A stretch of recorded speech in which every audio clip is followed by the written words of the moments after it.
I'm thrilled about the Oasis Room and thrilled that it's come about. I mean, just maybe about a year ago is when it was just a vision, it was just a dream that really culminated over the years prior to that. And I think it was the what inspired it was a couple of things. Now, I watched this almost public health crisis and felt that we were just responding to it as Westerners in our very individualized way. And I thought, we have to be a part of the solution at Evans Counseling, and we have to think creatively about how we're going to do that. So I thought about what I've learned from my global travels, particularly in East Africa and Rwanda. They faced the genocide in 1994. It was one of the main reasons I ended up starting to go, is because they just had such a need.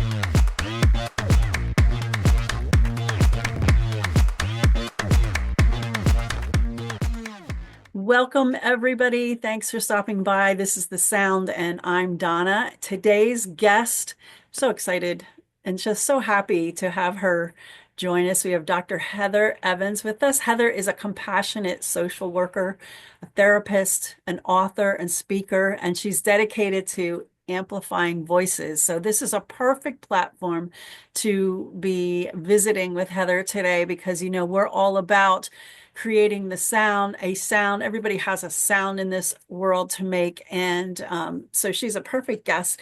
She inspires hope I know in her clients, and she has with everything that we have been working together on some things, and she has been so inspiring to me. And so I want to talk to her today. She's promotes post-traumatic growth.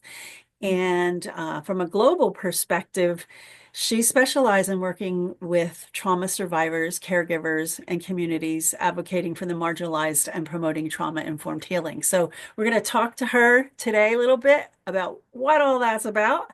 So Heather, welcome. Thank you so much for joining me today. I'm so glad to have you here today.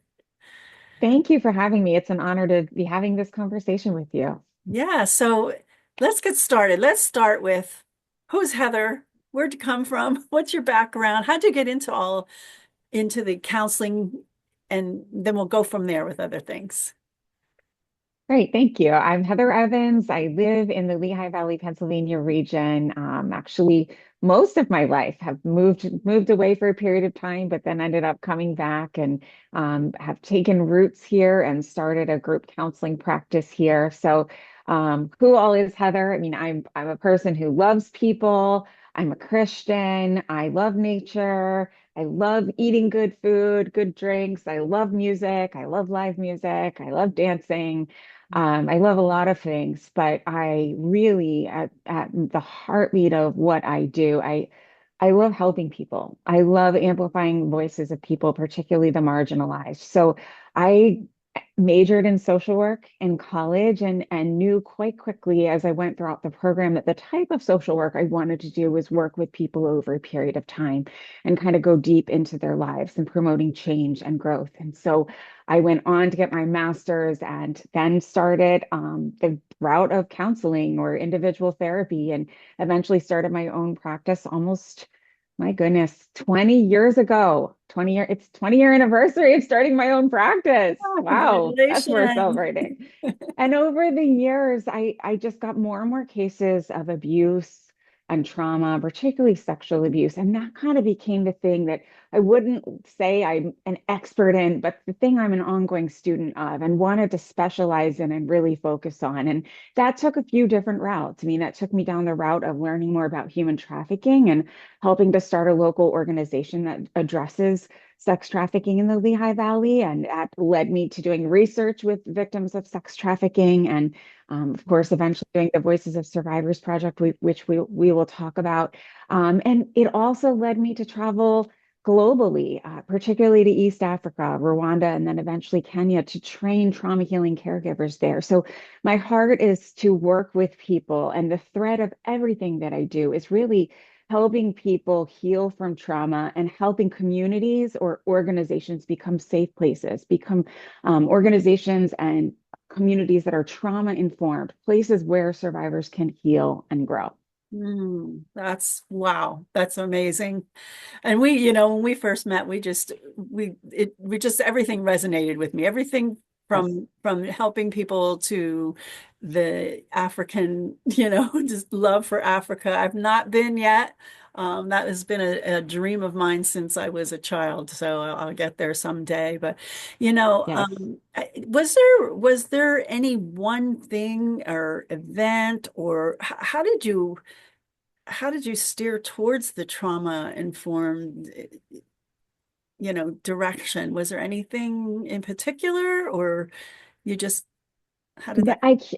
I wish I knew. I really think that, sometimes that people talk about choosing a calling, and I actually think that callings choose us. And sometimes there's very specific reasons, such as lived experience. It's not necessarily the case for me, in terms of lived experience, but I just got more and more cases, and it compelled me. And I think maybe I was in tune since I was a young person with people who were marginalized and oppressed.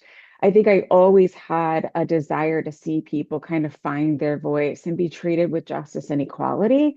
But I think once these cases kind of found me, that's when I knew that's the work that I wanted to enter in more deeply. And then the different avenues you take once that calling finds you. It again, I can't say that I was the one that micromanaged that. It just kind of the next opportunity comes. But what was in common is helping people find voice and really seeking to help people be treated with the value and dignity in which they were designed to have.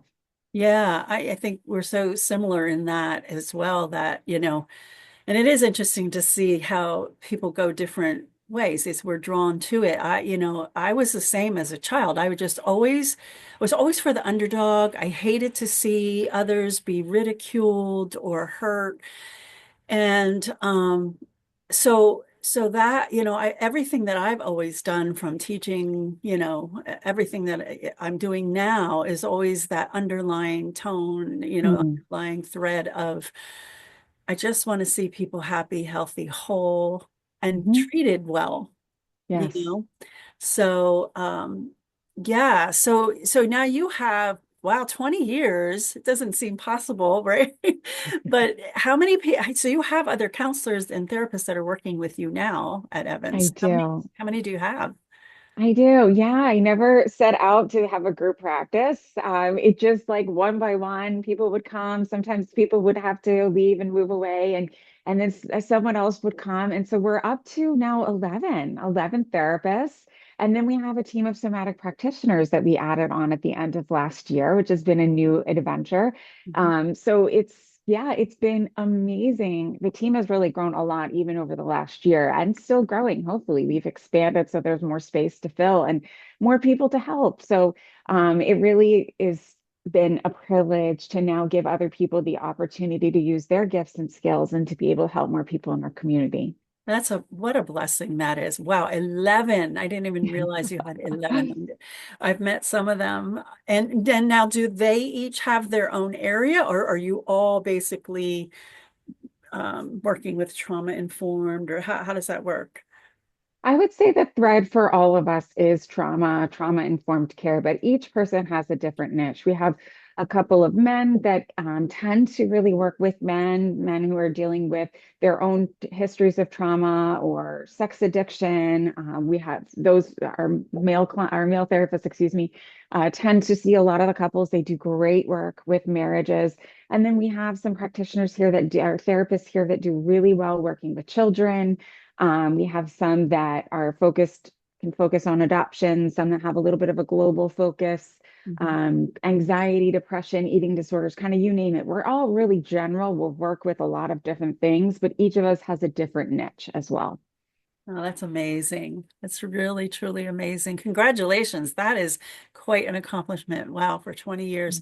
So let's talk a little bit about, I know that you have, because I am one of those somatic practitioners Yes. with you now, and that has just been just so much, it's just so great for me to be involved in that, as doing movement and dance and theater with you guys there. Uh, Talk a little bit about this idea of the Oasis Room, which is just this beautiful little peaceful room where people Mhm. are coming to meet and be working in the healing process through their healing journey in different areas of the somatic practices. So tell us a little bit about the Oasis Room. Oh, I would love to. I'm thrilled about the Oasis Room and thrilled that it's come about. I mean, just maybe about a year ago is when it was just a vision, it was just a dream that really culminated over the years prior to that. And I think it was the what inspired it was a couple of things. Number one, I would say since COVID, we saw an increase in people reaching out more than ever before. We've always tended to have a waiting list, but more than ever before we were seeing a variety of people reaching out. And we knew that it wasn't just us. We knew that there were other practices in the area that had long waiting lists as well. We knew that even inpatient programs for more intensive acute cases were saying that they had waits, they didn't have beds, they didn't have openings.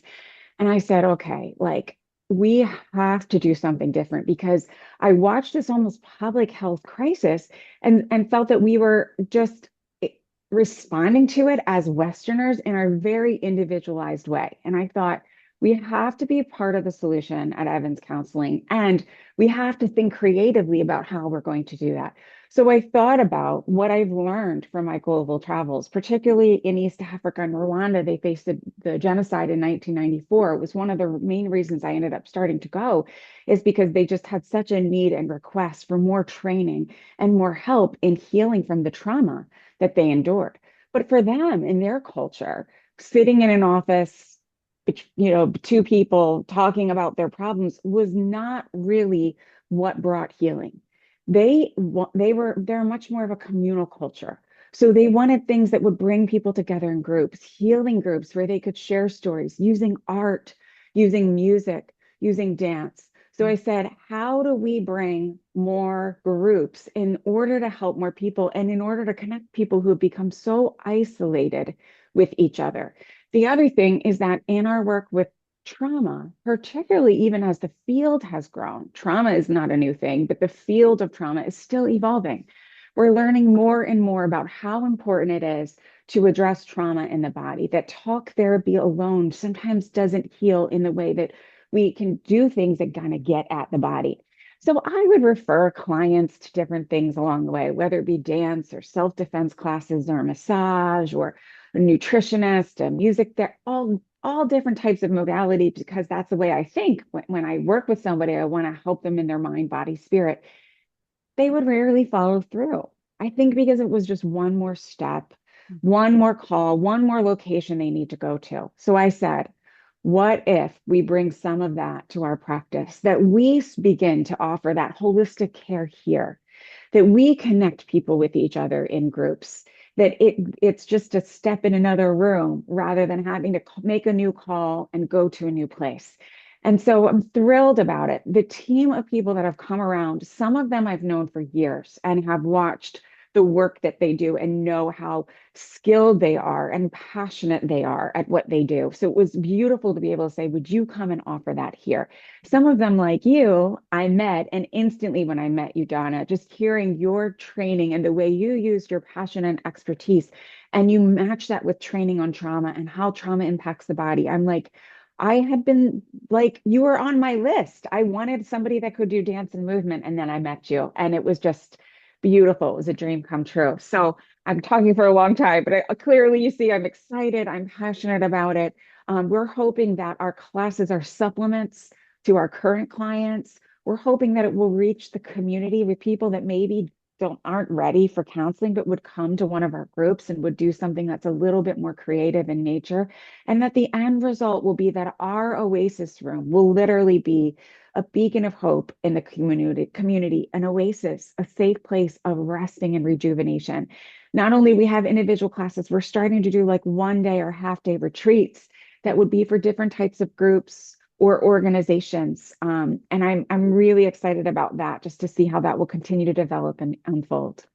Yeah, well, it's a beautiful vision, and I was with you before you actually took that step and opened it up as we were Yeah. talking about, as it was coming together, and it's just so exciting to see this come together piece by piece and then to actually see it put into practice uh, with, you did a Care for the Caregivers Day, which was just, I'm sure you can talk more about that if you'd like, but it was for me. Oh my goodness. Every time I do these classes, I go in with an expectation of not really having an expectation, but just to give people some tools in order to go home and to be able to do things and to breathe, maybe to find some ways to move a little bit. But every time I do a class, I learn something new Mm, and something just magical seems to happen. And so when we did that Care for the Caregivers Day, I saw, and because here we are, all of us who are giving of our gifts and our skills and our knowledge, and we're all basically the same kind of people. We want to help, we want to help, we want to help, but then we kind of push ourselves to the back burner. We don't really take care of ourselves sometimes as much as we should. So this day was for them. mm, And it was just so good to see and hear the laughter that we shared, the tears. We had a lot of fun. But I think people really came away from that with, in the very least, having their eyes open to another way, as if they were counselors or therapists. Oh, there's more to this. I don't have to mm, just, not just, but I don't have to stick with just um, talk therapy. There's more mhm. to this.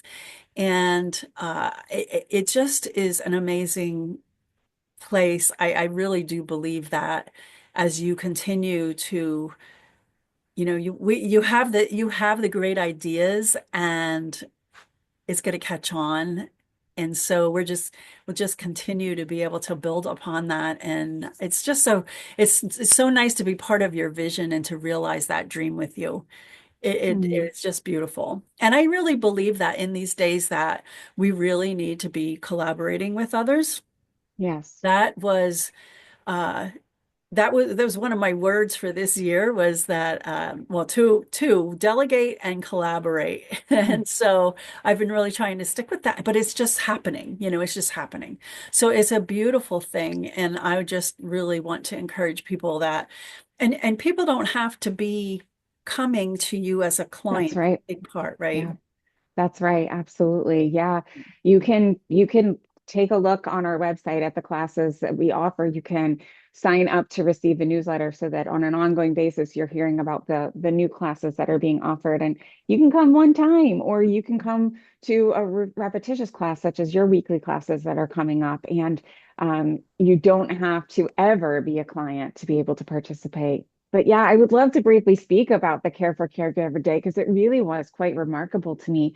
I had three goals for the day. One was to get a group of counselors together that work at different practices. Some of us knew each other, some of us didn't, but to get them together just so that we could have greater networking and collaboration. Two would be for them to get a taste of our somatic practices in case that this would be a good supplement for their clients and they could make referrals. And three, I desired for them to be refreshed. We called it a Care for Caregiver Day. Well, that third goal really kind of eclipsed the other two. I was stunned throughout the day how many people were coming and saying, "This is so amazing. I didn't think I was going to like that. I didn't even know I would need that. And I loved it. Wow, I didn't know how much I needed this day. I don't know about referring my clients, but I need this. Are you going to do this again for clinicians? We need more of this."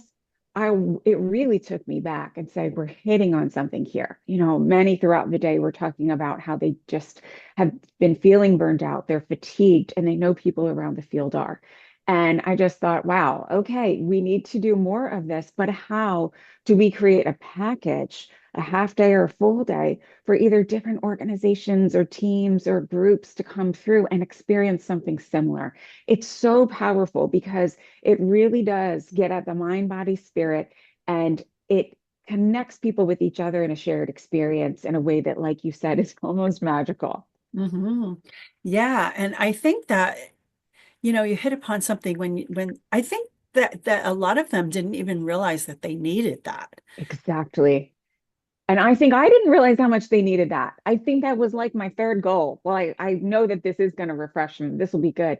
And now realized, how do we pay attention to this and provide these types of things more frequently, whether it be just to therapists or whether we open it up to medical practitioners or those on the front lines, first responders, things like that. Oh, wow.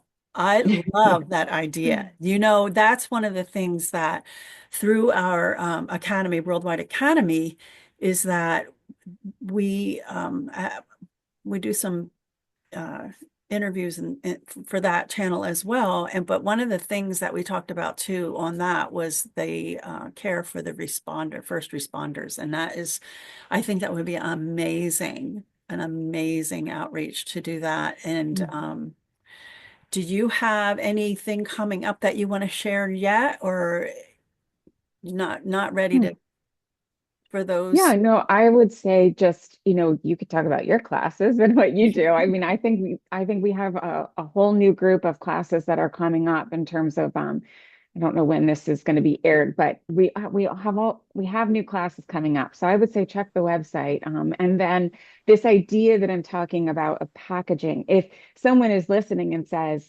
"Hey, I have a staff or I have a group of people and we need this." We're actively working on creating those packages that people could come and have a shared experience. So that I would say that's actively in the works to be able to offer more of that. Yeah, I think the possibilities are really endless, Mhm. really, because what we're offering, what you're offering through the others is just beneficial to everybody, to every individual and group. And so I like if you could just, well, what I do there is I'm working with movement and theater, and I hate to use the word dance, but it can evolve into that. You don't have to know how to dance at all. You just Mhm. move in my classes. But we're talking about when we have stuck emotions that, and we may not even be aware of that we need to move through us. And so that's I'm using movement, dance, and theater to be able to help people in that area in a fun way. A lot of times people might think it's, these things are really serious. We're gonna, well, you might be, but we also have Mhm. fun.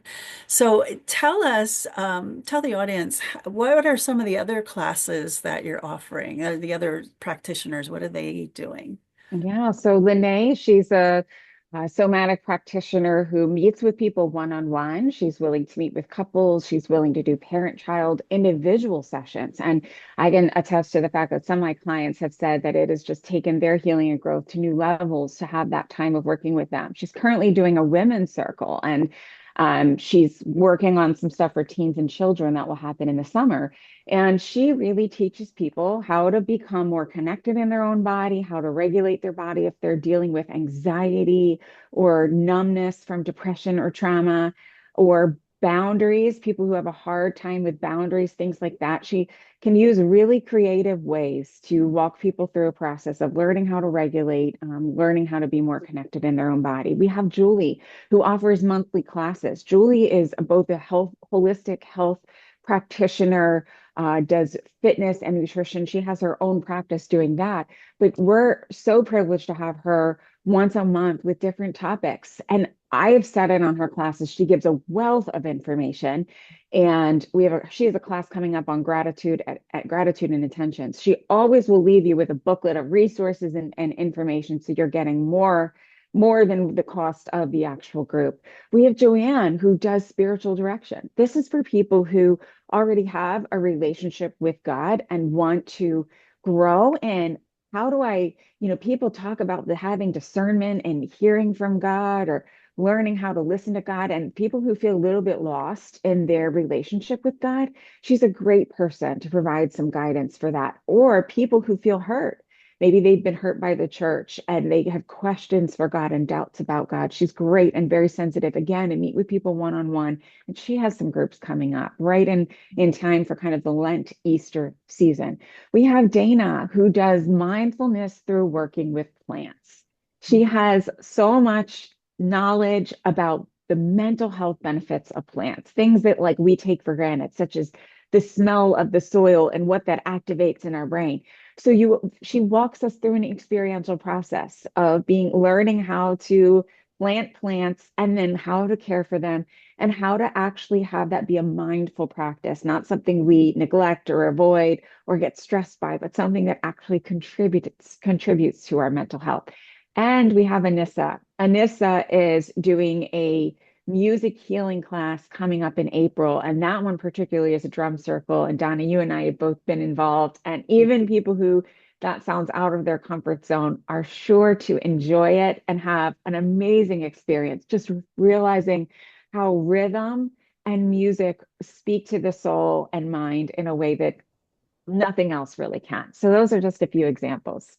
Yeah, and you know what? Like you said, we participated in every because we had a day for all of us to experience, uh, all of our practices, and I'm telling you, the connections that have been made through this they're perfect. They really are, and everyone has so much to offer through their classes and their practices, and every one of them. If I wish I was a little closer, because I would be there for everyone. Um, I know, I know. just I feel the same. Sometimes I'm with clients and I'm like, oh, I'm missing out on this class. I wish I could be in that class. Yeah. It's another great delight of my life to see all of you with such knowledge and passion and hearts that of compassion that match your skills. You just match the vision and the mission and the culture that we're trying to create. And to see you having a space to offer these things to people who need it, it's just so delightful to be a part of that yeah. and watch. So we need people to I just believe, just get the word out more and more. And Yeah. don't be afraid to come and try something like Heather said Yes. earlier, that you can come for a one-time workshop, or you Mhm. can, like I'm offering a weekly class for those who might want to do it. Just come and try it. Give yourself a gift, because they really are. It's really a gift.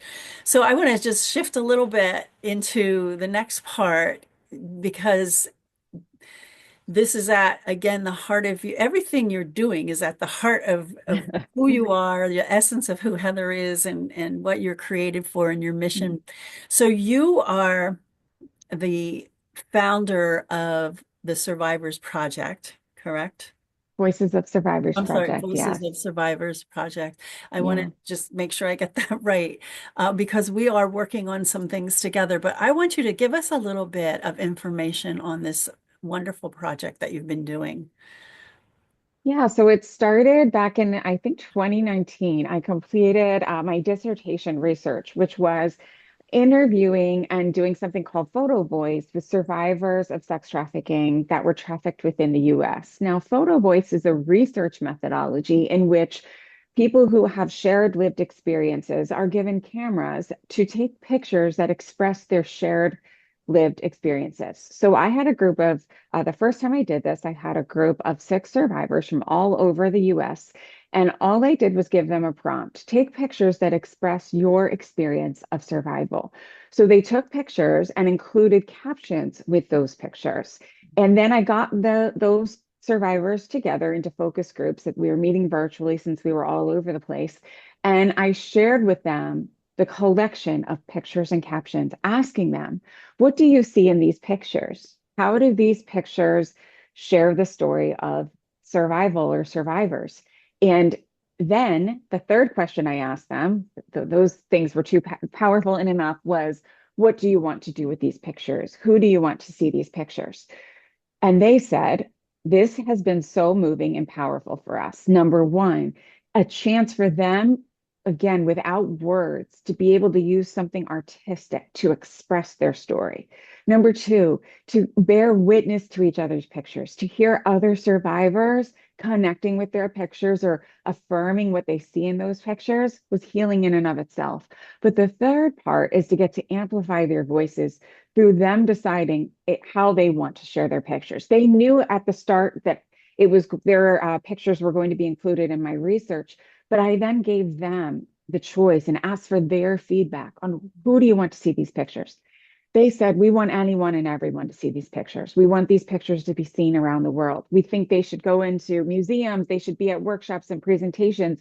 We think this is a safer way to tell our story. And their pictures were very powerful. I mean, you have to think abstractly, you have to think creatively, but the pictures really did demonstrate both the ongoing struggle and the trauma that survivors carry because of their experiences, as well as the beauty and the post-traumatic growth, the healing that came out of their lived experiences. So after receiving that feedback, I created the Voices of Survivors Project, which is an ongoing platform for survivors to express their experiences of either sex trafficking or some other form of violence through photography. And this has become a photo book that's available for purchase. There is a transportable exhibit that I have taken to conferences and to things like that, where people can kind of walk through the exhibit.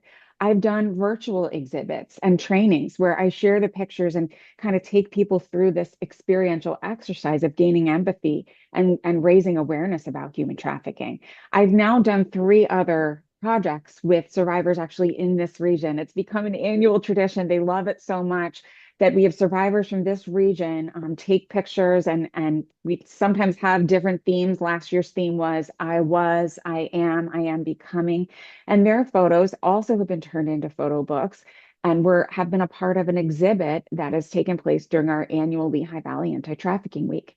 And fresh news, we just had all of those projects translated into Portuguese and are currently on display in Brazil, which is so powerful. We have one of our fans and supporters who lives and works with trafficking survivors in Brazil and says there's such a need to raise awareness there.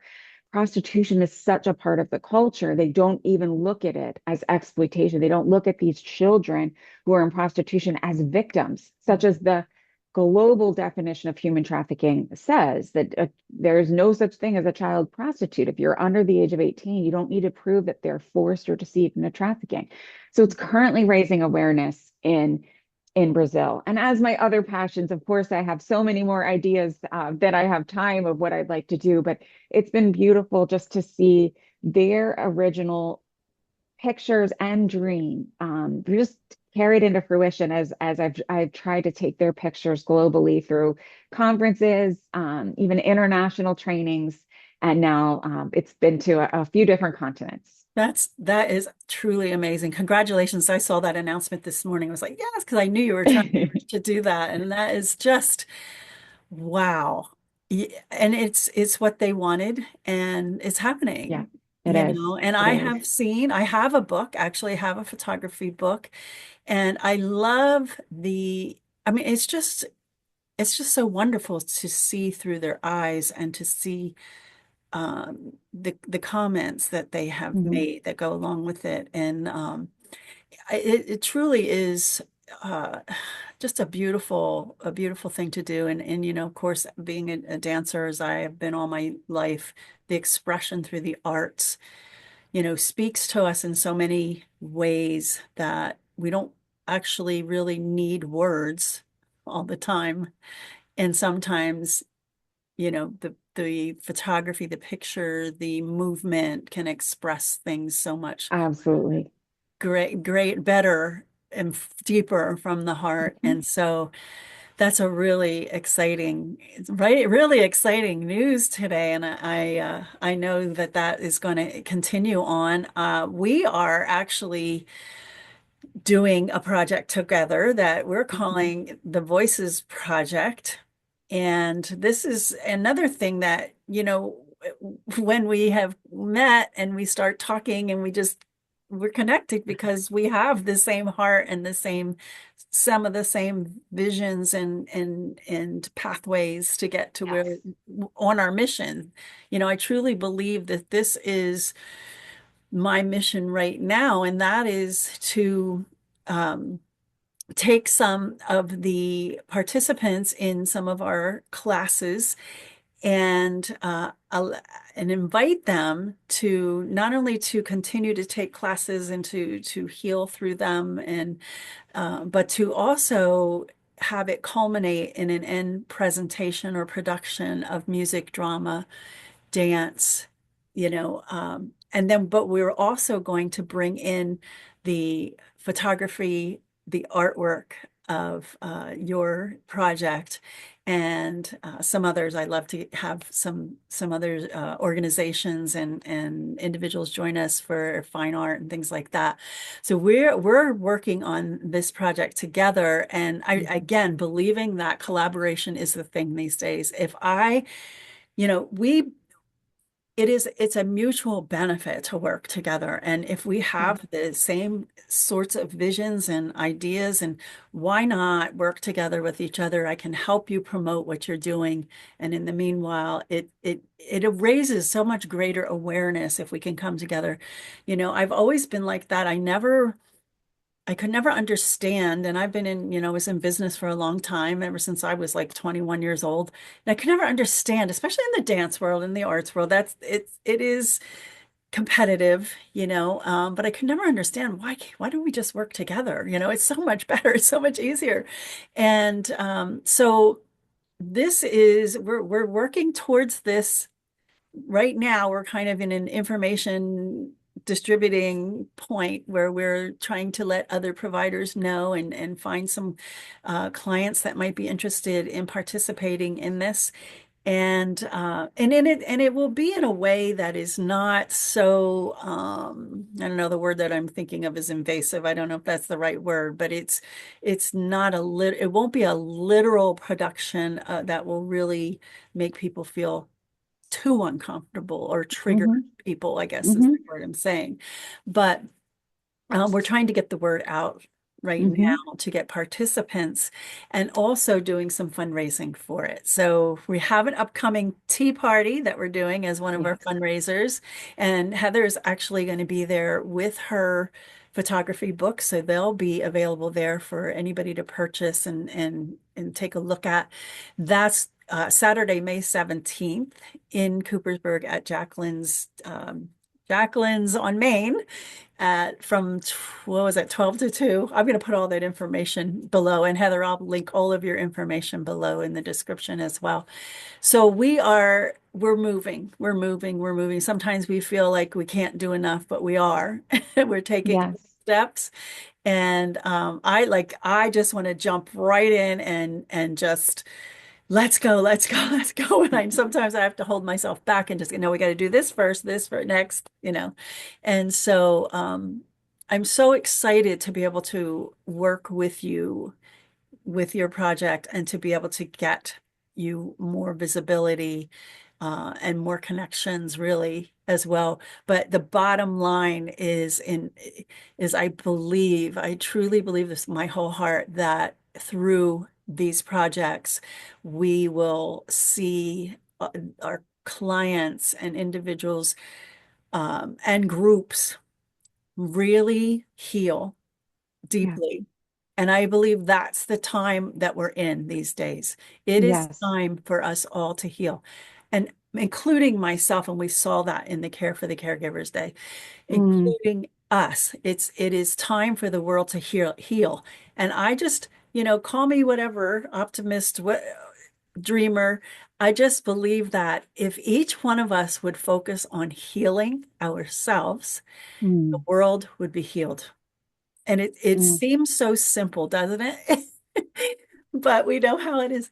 But I really believe that and I'm at an age now where I know, like, there's more behind me than there is in front of me. And I want to go out with finishing my mission.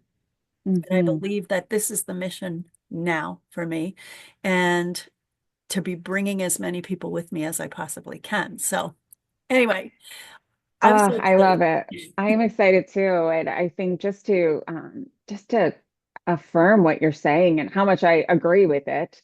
If anybody that knows me knows that one thing I talk about a lot is the concept of bearing witness. I think that bearing witness is what you're describing right here. So bearing witness is the idea of to testifying to.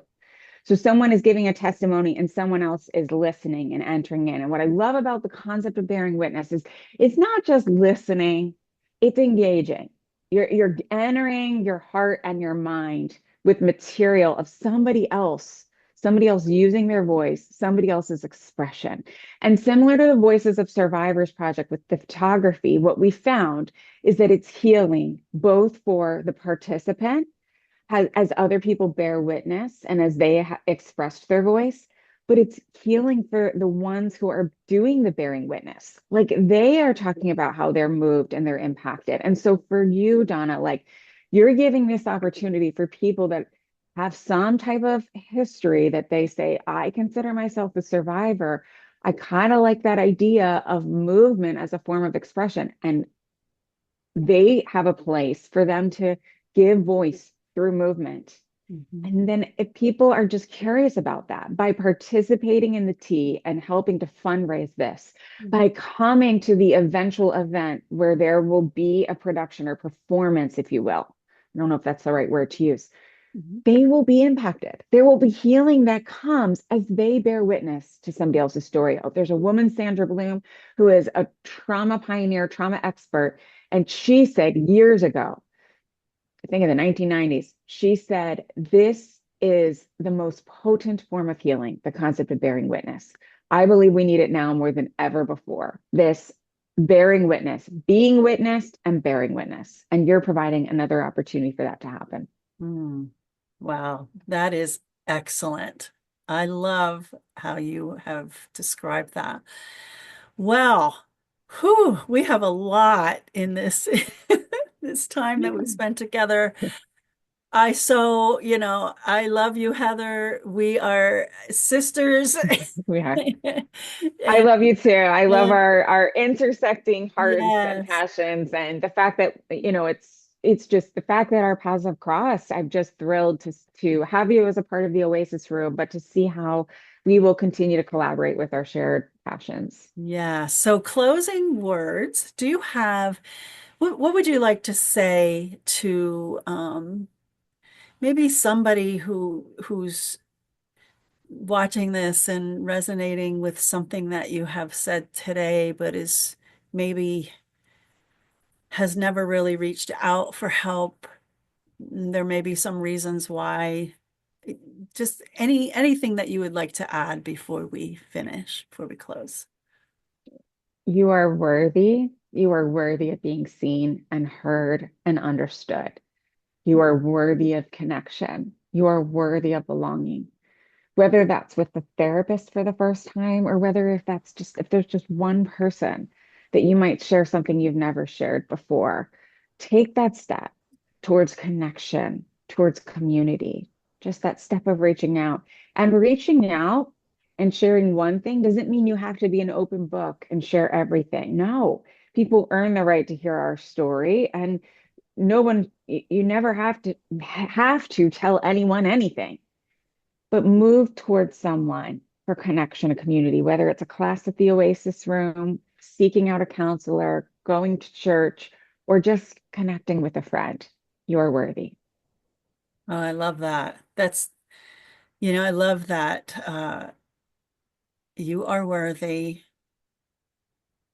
And I love that you said you don't have to share everything or anything with anybody. And the connection is what really we need. And just to take that first step of connection, Mhm. because it gets pretty lonely, really, even if you are, there are a lot of busy people, a lot of very busy people doing lots of things, but yet not really making connections. So I Mm. really love that. Well, Heather, thank you so much for My taking the time privilege. to do this today. And I'm looking forward to wherever all this takes us. I know Mhm. it's good. It is very Me good. too. Thank you so much. And we're going to have to come back again sometime and do an update on what's happening. And I would so love that. everybody, so those of you, please, if you're watching, please make sure that you hit the thumbs up, the like button, subscribe, share, comment, please. Get this out to other people. We cannot get up in the algorithms and on YouTube unless, we have people that are doing those things. There's so many people that really this should reach and could really be helpful to them.